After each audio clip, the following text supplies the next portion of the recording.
Bom, esse vídeo aqui eu vou falar um pouquinho de regressão para variáveis dependentes que são 0 ou 1. Não é uma variável contínua. Tem vários conceitos que eu vou utilizar aqui que estão em outros slides, então se você chegou nesse daqui, número 11, é porque já viu o resto. Bom, primeira coisa, o que a gente vai olhar aqui? Como fazer uma estimativa de regressão usando probabilidade linear, uma regressão linear básica, que é conhecida como justamente LPM em inglês aqui. Vamos fazer também uma regressão que é conhecida como a probabilidade de regressão logística e estimar como faz para obter os coeficientes dessas regressões. Essa parte é um pouco complicada, eu vou passar bem por cima, porque é realmente mais difícil que o restante e não tem muito problema, a gente vai ver porque. E esse vídeo aqui está dividido nessa parte dos slides, depois, com alguns detalhes do livro, e depois, num outro vídeo, eu vou fazer alguns exercícios aqui e mostrar como fazer eles, inclusive usando o R. Bom, vamos lá. Primeiro, o que é essa regressão linear aí?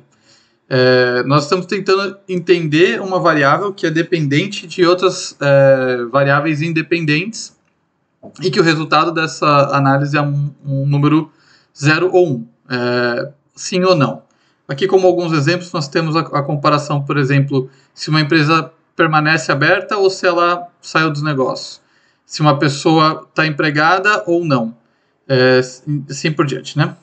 Bom, essa ideia de regressão linear, ela vai assumir essa forma aqui como a forma básica dela. Essa forma está mostrando aqui que o yi é a variável dependente.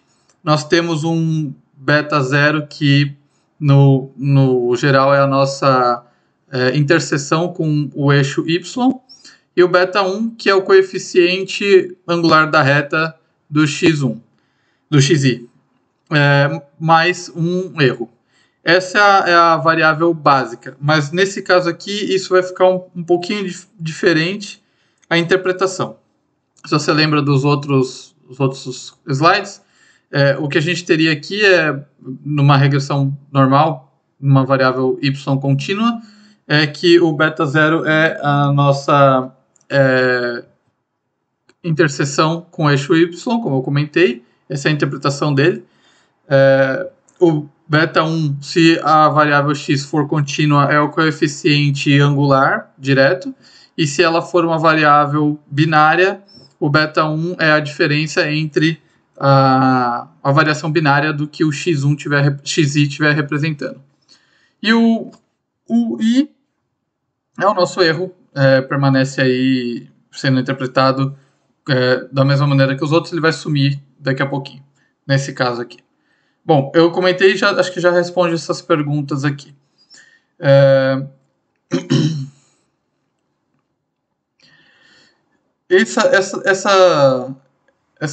Essa informação aqui é super importante, como ela foi, inclusive, ressaltada inúmeras vezes nos outros capítulos.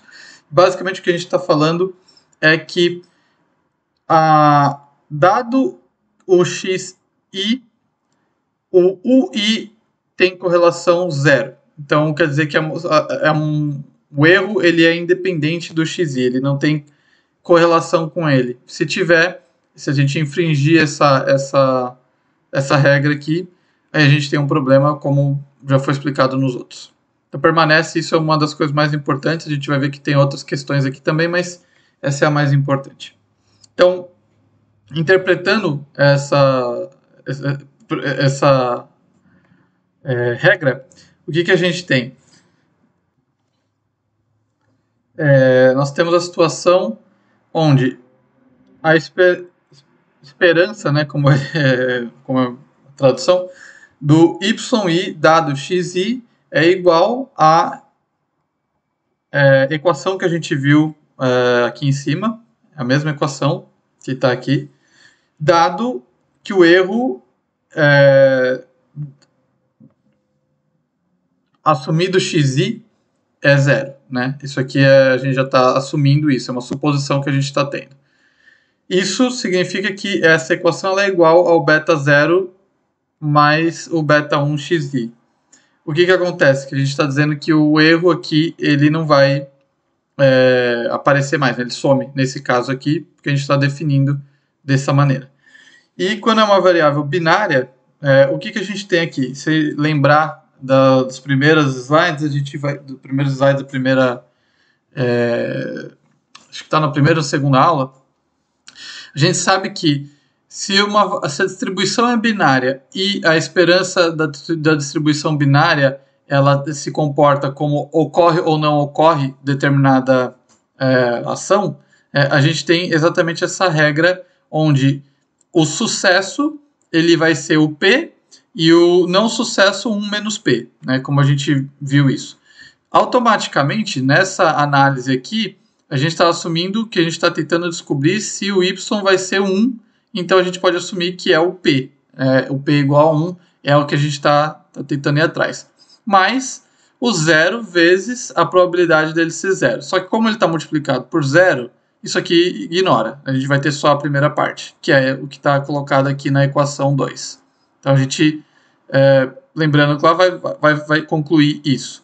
Então automaticamente a gente percebe que a esperança do yi dado xi é igual à probabilidade do yi ser igual a 1 dado xi, e automaticamente, como a gente já definiu aqui em cima, que essa expressão equivale à nossa conhecida regressão, a gente assume então que o resultado dessa regressão, beta 0 mais beta 1 xi, é automaticamente a própria probabilidade do yi ser 1. Então, o resultado da nossa regressão linear, nesse caso aqui, através dessa demonstração matemática, mostra que o resultado dela é a própria probabilidade do yi ser 1, como eu falei. Bom, aqui a gente está definindo isso, mostrando aqui mais detalhadamente, e está interpretando o que significa o beta 0 e o beta 1. Né? A gente está fazendo aqui um modelo simples de uma variável, depois a gente vai expandir para as outras, obviamente. Então, isso aqui é a probabilidade do evento ocorrer, como a gente já concluiu, e a gente já definiu que a probabilidade vai ser dada por essa equação. Por enquanto, a gente não sabe como calcular o beta 0 ou beta 1, e isso fica no final desses slides aqui. Bom, o que é o beta 1, né, para entender? Eu estou falando que a gente não calculou ainda, porque essa interpretação, no geral, ela vem quando a gente calcula isso, mas antes da gente calcular, a gente já consegue entender que o beta 1, ele vai ser, isso aqui também dado nos primeiros slides, né, a probabilidade do y igual a 1, dado que o xi é igual a x mais a variação de delta x, que é basicamente a gente está falando aqui como se fosse a derivada do x, né, o quanto o x está variando naquele determinado momento, né? Menos a probabilidade do y igual a 1, dado que o xi é igual ao x. Então, basicamente aqui está numa regra geral, né? Mas a gente poderia considerar que aqui seria o x0 e aqui o x1, e a gente está subtraindo um do outro, dividindo pela variação entre eles. Né? Então, a gente tem esse resultado, que o beta 1 é essa variação do x, né? Da variável x. Então, mostramos essa questão já, e ela vai voltando lá, né? O resultado disso, né, do y chapéu, ele é o valor previsto dessa probabilidade. Como a gente já viu, quando a gente fala do y chapéu, a gente está falando da variável que a gente estimou. Né? Então, a variável estimada ela é uma probabilidade também da beta 0 estimada, beta 1 estimado do xi. Então, igual aos demais, né? Não mudou nada por enquanto. Bom, tá bem repetitivo porque, bom, essa parte realmente ela é praticamente igual. Aí aqui a gente vai para um exemplo, vai ficar mais direto, né? Nesse exemplo a gente está investigando a relação entre fazer um mortgage, né? Que é o aluguel aqui, né? Vamos chamar de aluguel.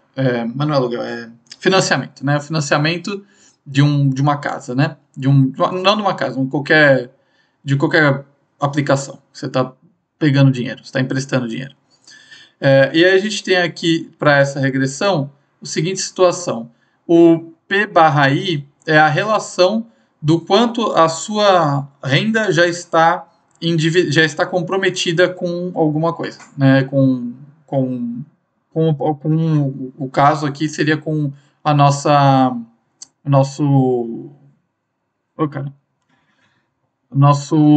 empréstimo. Beleza. O que acontece? A gente gerou, então, essa regressão aqui. A gente está falando que a probabilidade de ter o empréstimo negado é igual ao beta 0 mais o beta 1 vezes o nosso x1, que no nosso caso aqui agora é essa relação do P em relação ao I, de quanto está comprometido da sua renda já, né? E aí, substituindo o beta 0 pelo beta calculado, a gente tem esse menos 0,08 mais 0,6. O 4 aqui vai fazer pouca diferença. E lembrando que a gente tem aqui o desvio padrão de cada uma delas. Isso daqui é o mais importante porque a gente vai fazer o mesmo cálculo que a gente já fez em todos os outros. Eu divido esse daqui por esse daqui e eu vou ter o meu teste T. E olhando aqui, não preciso nem fazer a conta, a gente já sabe que a divisão vai dar um valor significativo para ambos os coeficientes. Então, quer dizer que faz sentido essa regressão, dado a nossa estimativa aqui. A nossa regressão é essa linha azul, que está indo daqui para cá, né? E ela está mostrando que basicamente é o seguinte, né? Se eu tiver um comprometimento da renda de 30%, a gente está aqui, eu vou ter aproximadamente, se a gente passar para o gráfico daqui, mais ou menos aí 20% de probabilidade de ser negado. Então, 30% de comprometimento da minha renda, 20% de ser negado. 40% de comprometimento da renda, aproximadamente 50% de chance de ser negado. Qual que é o problema que a gente está vendo aqui nessa regressão? Normalmente, na nossa regressão linear, ela poderia estar bacana, mas os números, né, as observações que a gente tem, ela é só 1 ou 0.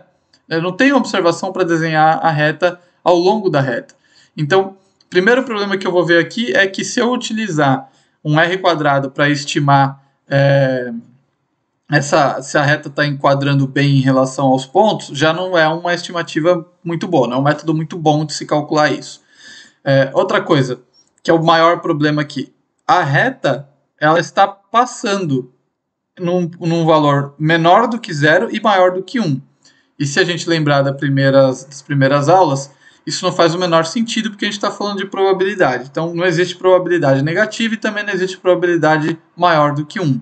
Então, automaticamente, essa reta ela teria que, nesse ponto 1, se tornar constante em 1 e no ponto 0 constante em 0. Mas não é o que acontece na regressão linear. A interpretação disso daqui seria que, a partir de 60%, tentando ajustar a regressão linear para ela fazer sentido, né? A partir de 60% de comprometimento da minha renda, a chance de eu ser aprovado é 0, porque eu tenho 100% de chance de ser negado. E a partir de 20%, mais ou menos, né, de comprometimento ou menos, a chance de ser reprovado é 0, então a chance de ser aprovado é 100%. Mas, obviamente, isso aqui não é uma boa representação. Então, por isso que a gente vai deixar de utilizar a regressão linear, porque na maioria dos casos, né, ela não é uma boa ferramenta para tratar isso daqui. Nesse caso aqui, a gente está falando dela ser uma ferramenta... Por que a gente está vendo ela, né? Porque ela é uma ferramenta que eu consigo interpretar esses coeficientes diretamente. E a gente vai ver que nas outras isso não é mais tão viável. Uma outra característica importante que a gente tem que analisar aqui é que a nossa taxa de variação em relação à aprovação, ela é constante, ela é linear, porque é uma reta. Então, não é o custo marginal, né? Minha relação marginal de aprovação, né? Ela é constante durante a reta inteira.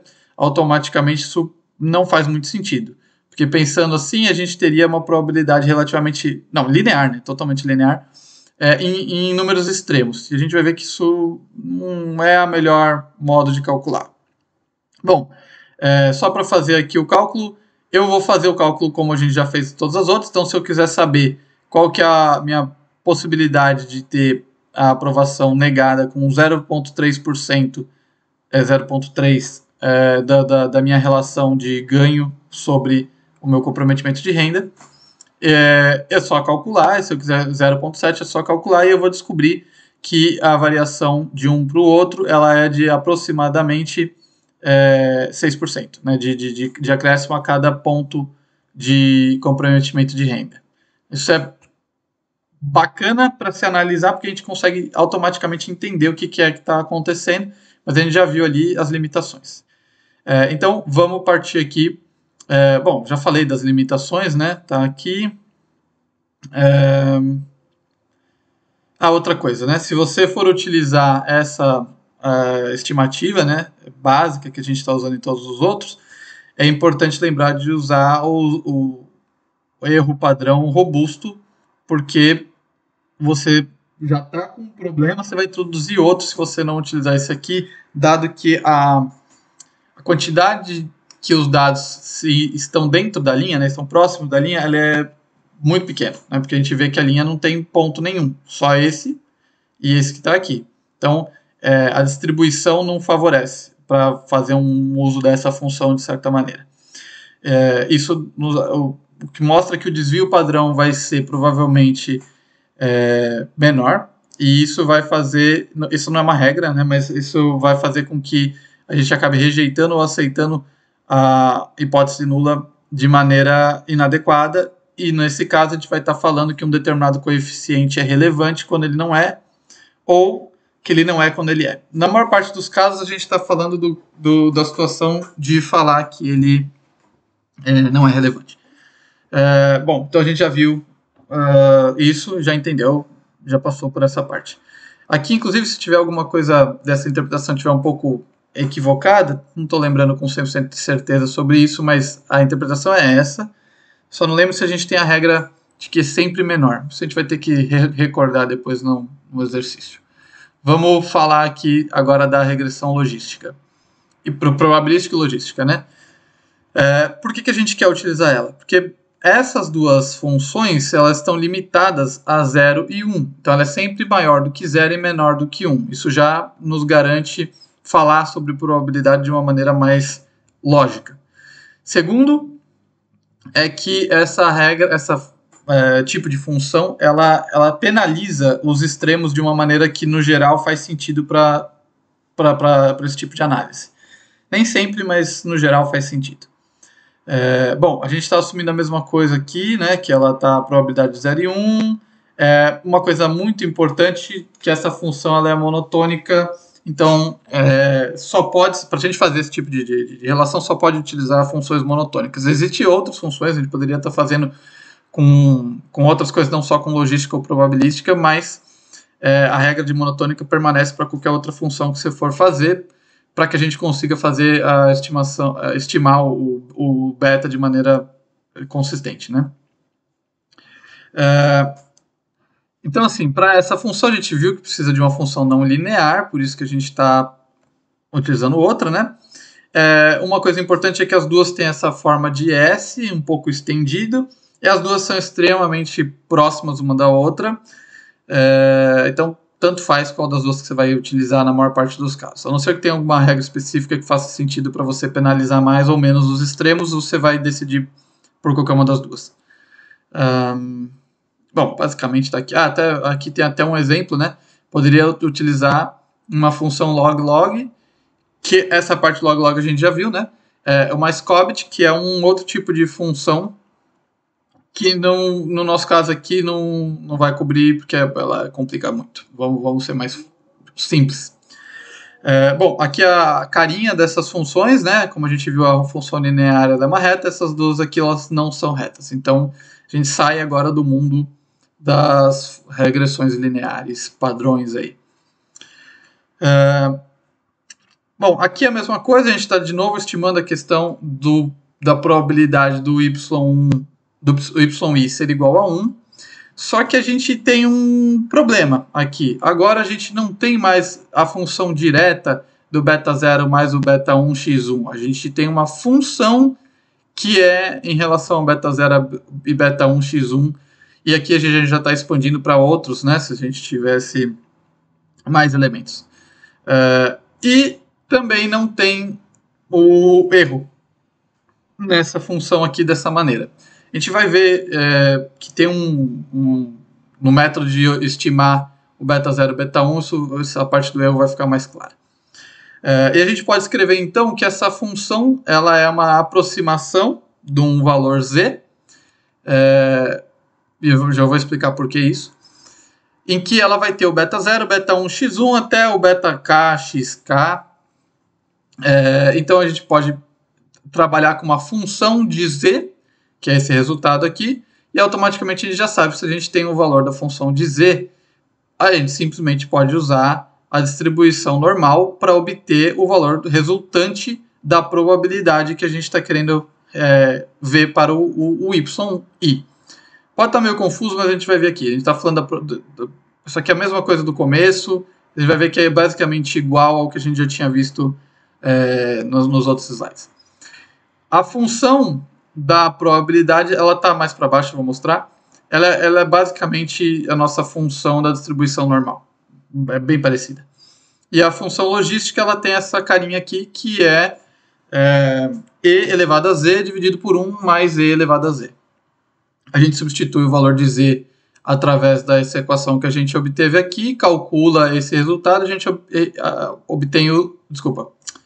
A gente vai obter... Esse z aqui é essa função que a gente já viu aqui em cima, vai ser substituído, a gente vai obter esse outro z aqui, né, que é a função de z que a gente está olhando. E essa daqui a gente pega, vai ter o resultado da probabilidade quando a gente calcular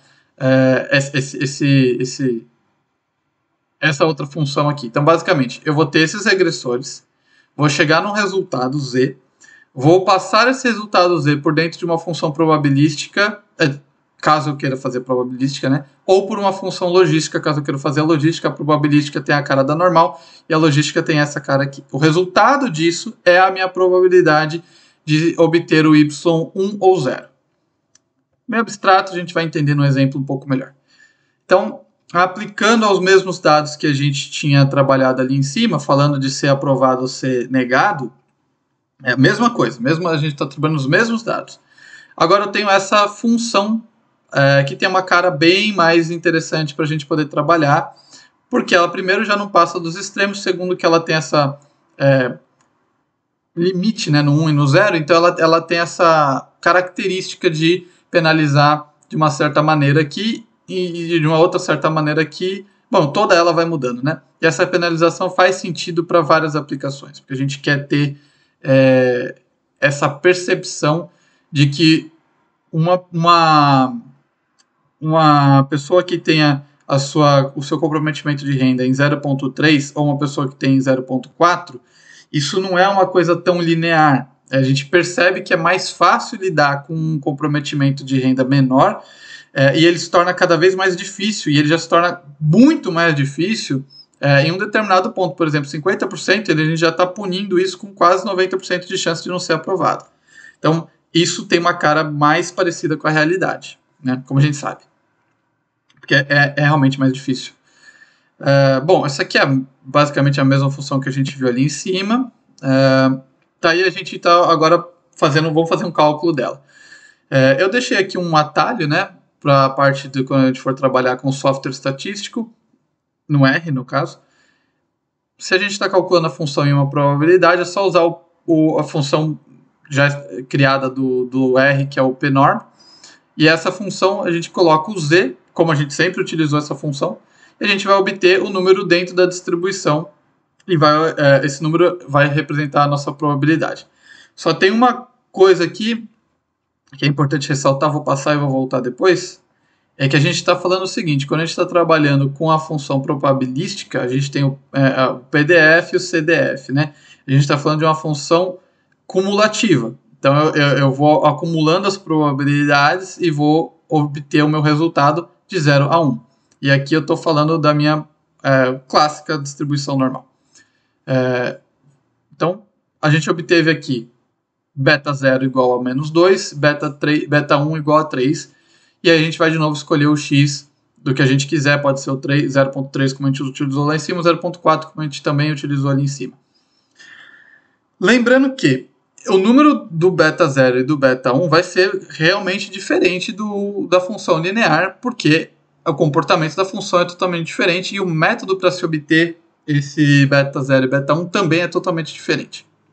A gente já vai ver como é que a gente obtém isso daí. Rodando a função com esses valores, a gente obtém o valor do z em menos 8, menos 0.8.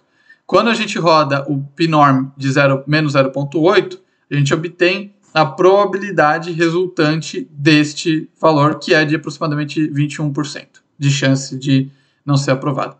Veja que agora o beta 1 e beta 0 não é mais uma interpretação direta como eram nos outros. Isso complica bastante. Então, a gente sabe que a interpretação resultante disso daqui tem que ser apenas o resultado final da probabilidade, para ficar mais fácil. Eventualmente você consegue interpretar isso aqui, mas quando a gente vê daqui a pouquinho como que obtém esses valores, vai dar para perceber que não é uma interpretação tão direta mais. Mas o resultado sim, que a gente está falando da probabilidade, e ela agora ela está comparável. Em todo momento, o YI ele é a probabilidade de ocorrer o sucesso, né? E no nosso caso aqui, o sucesso é, na verdade, ruim para o cliente, porque a gente está falando dele não ser aprovado, nesse exemplo que a gente está utilizando. A função logística vai ser a mesma coisa, só que a gente vai rodar pela regra da função logística, não pela distribuição normal, e o resultado é bastante próximo. O outro é 0.28, quase 29, né? E esse aqui 0.31. E a gente sabe que deveria ser próximo mesmo, porque as duas retas têm, que não são retas, né? Tem funções muito semelhantes e então elas precisam realmente ter valores resultantes bastante semelhantes. Bom, falando agora um pouco de como a gente estima os coeficientes, né? Bom, essa parte eu vou falar de uma maneira muito por cima, porque é realmente muito mais complicado do que parece. E se quiser dar uma olhada nisso, para procurar na internet, existem vários métodos, inclusive, né, de se estimar. A gente vai falar desses dois aqui, sendo que o primeiro ele é muito similar com o que a gente já usava para obter a própria função da reta. E o segundo é o que acaba sendo o likelihood, é o que acaba sendo mais utilizado e é o que obtém o melhor resultado para a gente, né? Bom, só para passar o primeiro aqui.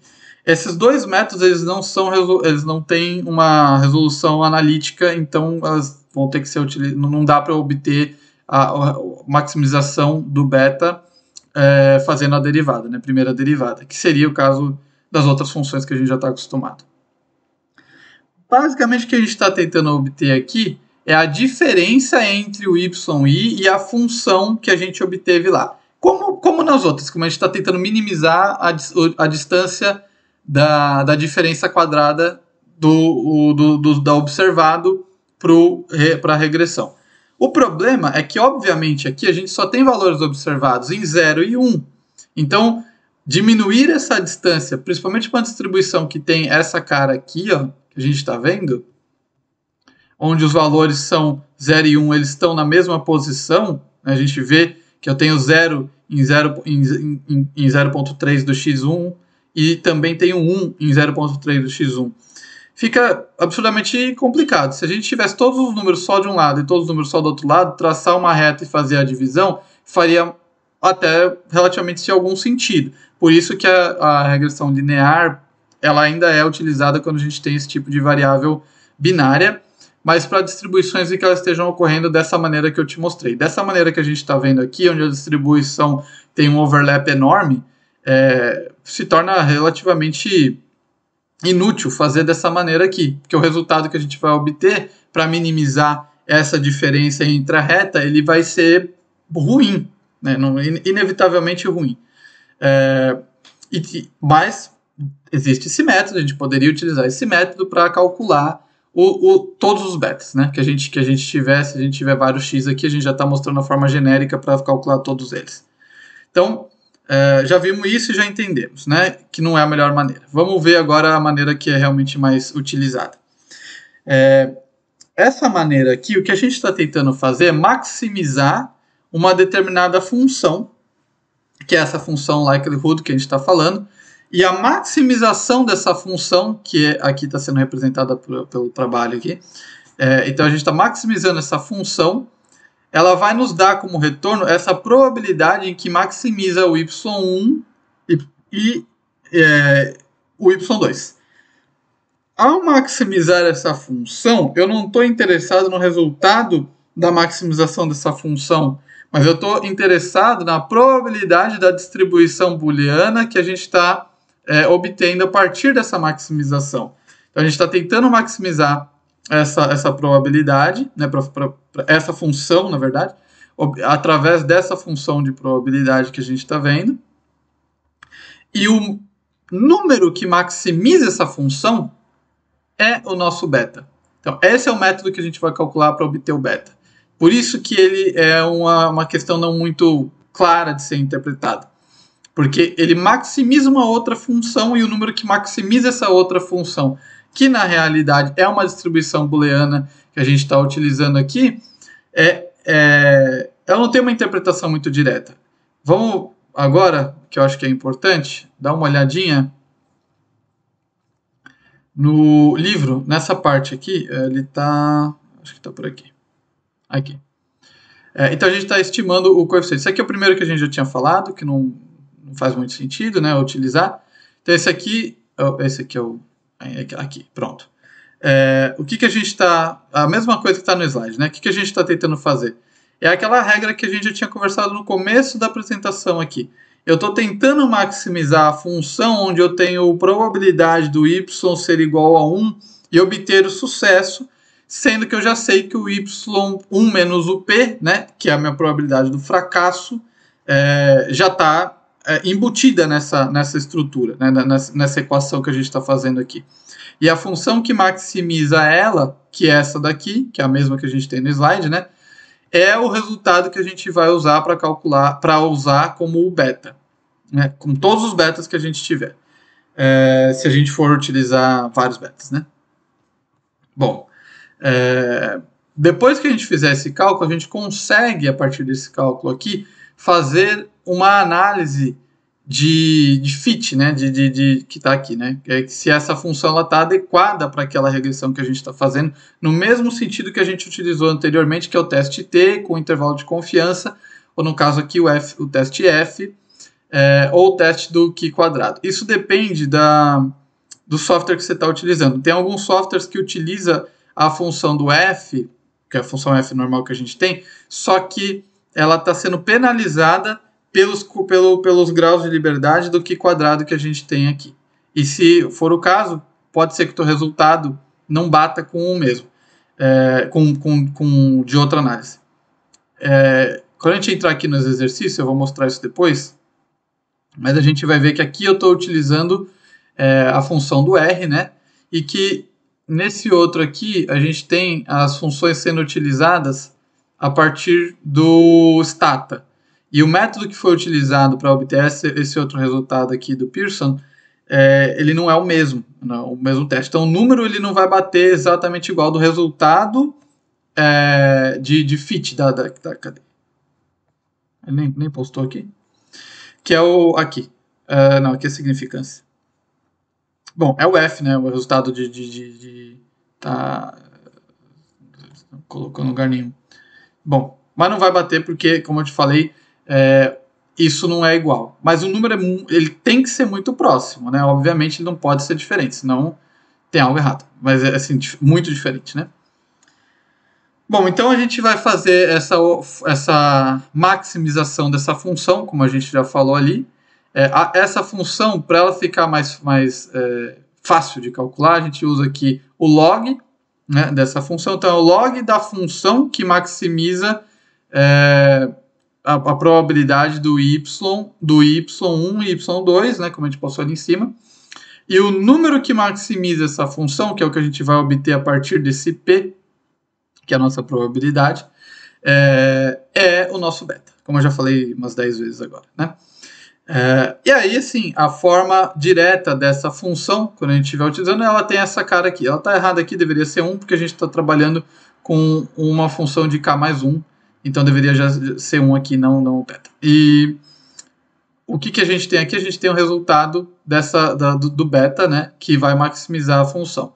Essa é a função, é uma integral de menos infinito até o x1 de beta, x1 apóstrofe, né? Que a gente está falando diferente. E essa função aqui, se a gente for dar uma olhada, lembra a nossa função probabilidade normal, que é lá do começo, ela é bem semelhante a essa.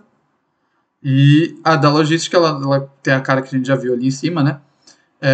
E o número que vai maximizar, eu vou obter o z a partir dela aqui, e aí eu vou calcular para obter o beta, né? O beta é o que vai maximizar essa função de log do trabalho, de probabilidade. Bom, passando, como eu falei, não vou detalhar isso, mas a gente obteve o beta. Isso aqui é muito fácil para obter no software, então não precisa se preocupar tanto se a sua ideia não é entender isso aqui a fundo para tentar estimar métodos melhores de se obter o beta, e for assumir que esse método aqui é suficientemente bom para a sua análise. Então você não precisa se preocupar em entender muito em detalhe aquela parte, mas precisa entender que o teu beta não é uma interpretação direta por conta dessa parte que a gente acabou de ver. Bom, isso acho que é o mais importante.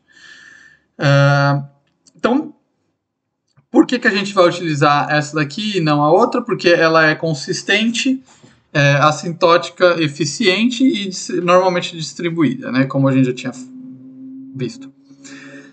E aqui a gente está falando do beta head, porque a gente está estimando, né, o beta chapéu, e não é o. A gente estimou ele ali a partir daquela lá, a gente não tem o real equação da população, né, que faria esse resultado ser certeza.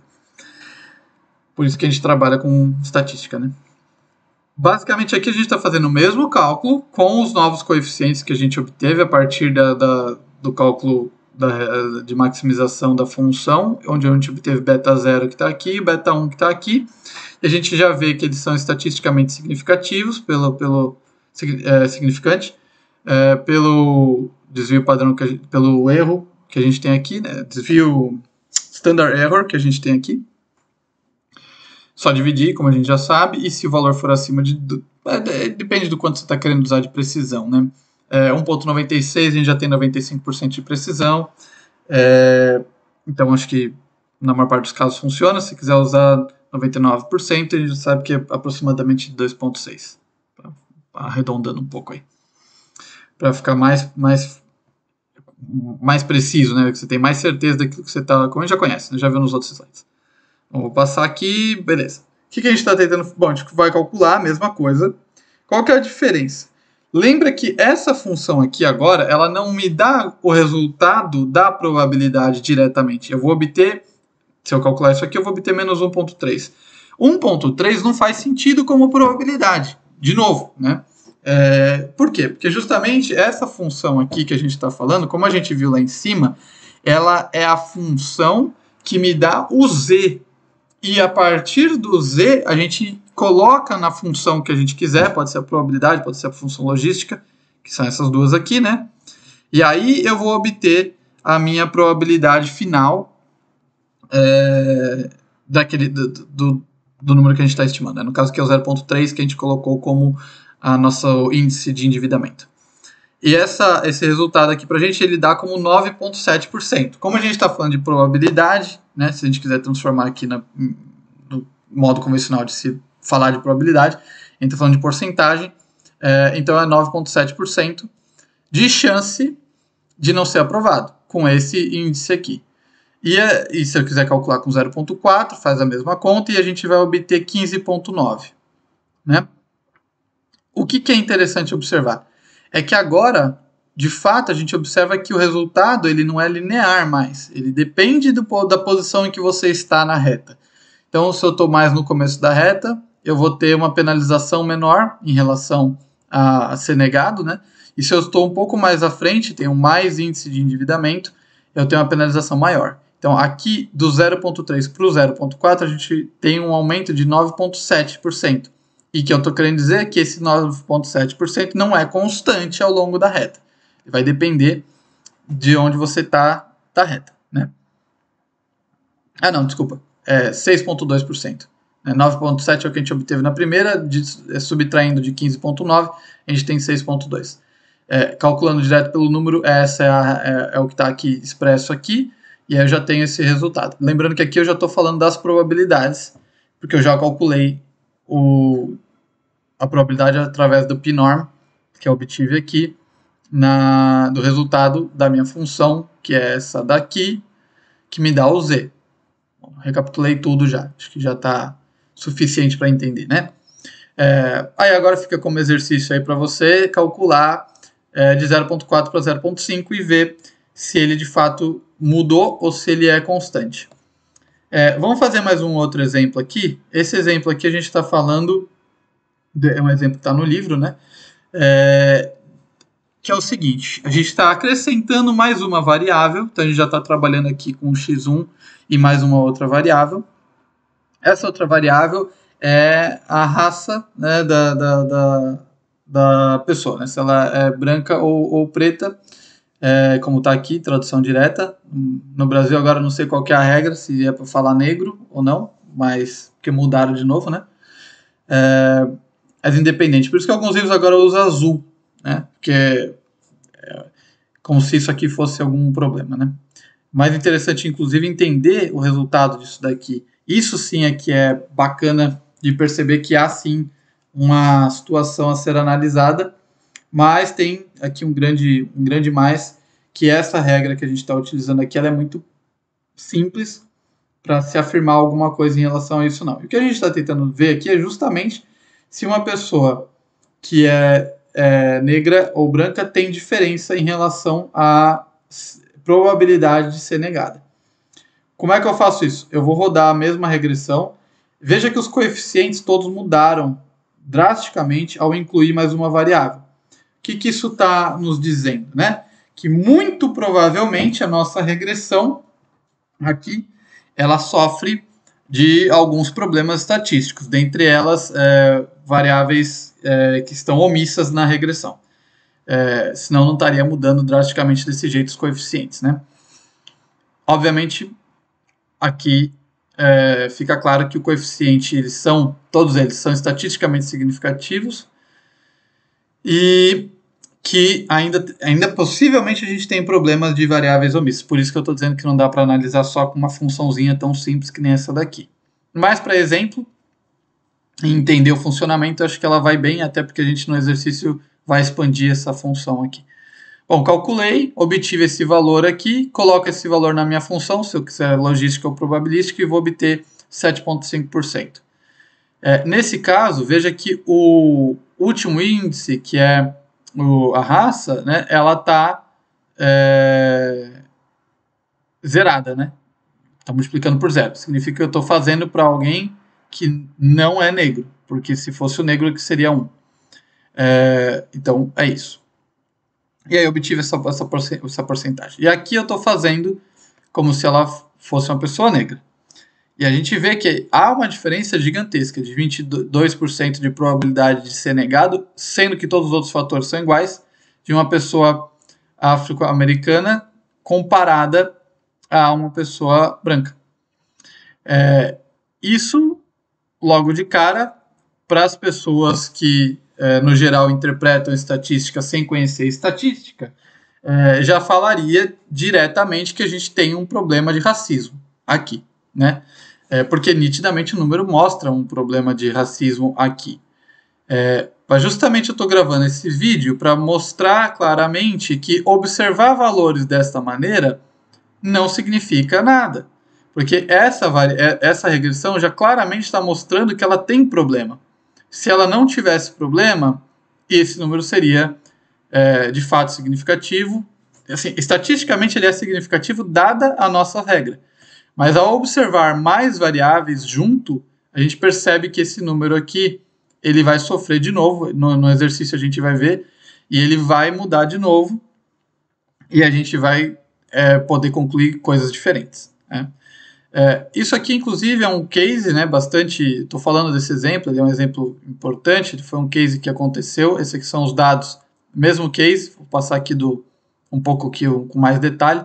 Através dos dados de Boston, isso aqui é um caso real. Os dados já estão calculados com o resultado final, depois de várias críticas e terem arrumado várias questões no banco de dados. Mas veja que aqui agora a gente está acrescentando várias outras variáveis, não só o fato de ter uma porcentagem de endividamento e a raça. A gente está acrescentando várias outras coisas.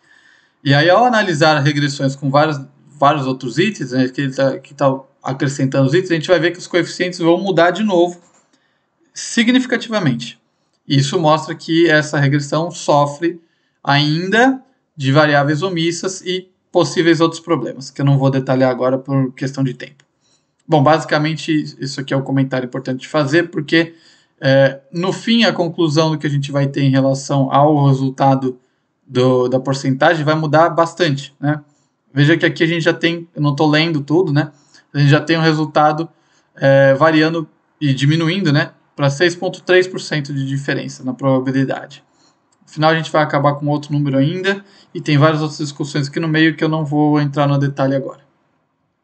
Mas pode ler o livro ou procurar o caso na internet e de fato conhecer tudo.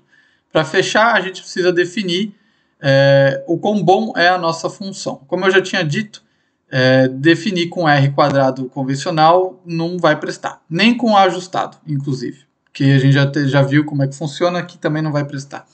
Como que a gente faz? A gente tem esse fator de correção que vai dizer se eu acertei ou não, baseado na seguinte ideia, de que se eu tiver mais de 50% de chance de ser o número 1, né, de probabilidade 1, 100%, então é um acerto. E se eu tiver definido que eu estou abaixo de 50%, eu tenho que ter classificado como 0, não sucesso. Esse é um modo básico de se fazer, também não acho muito legal. Esse pseudo R é um pouquinho mais interessante, eu acho que ele acaba até valendo mais a pena, não vou detalhar como faz o cálculo, mas ele usa a partir do método do likelihood, que a gente já falou, do log likelihood, que é o quão bom ele conseguiu maximizar aquela função, né? E aí a gente vai criar esse pseudo R. Também não é muito difícil calcular, mas ainda mais com o software, né? Mas esse é um método que vai ajudar a ver se a nossa regressão de fato tem poder explicativo, né? Que essa é a nossa ideia, que a gente já falou várias vezes, sobre o R.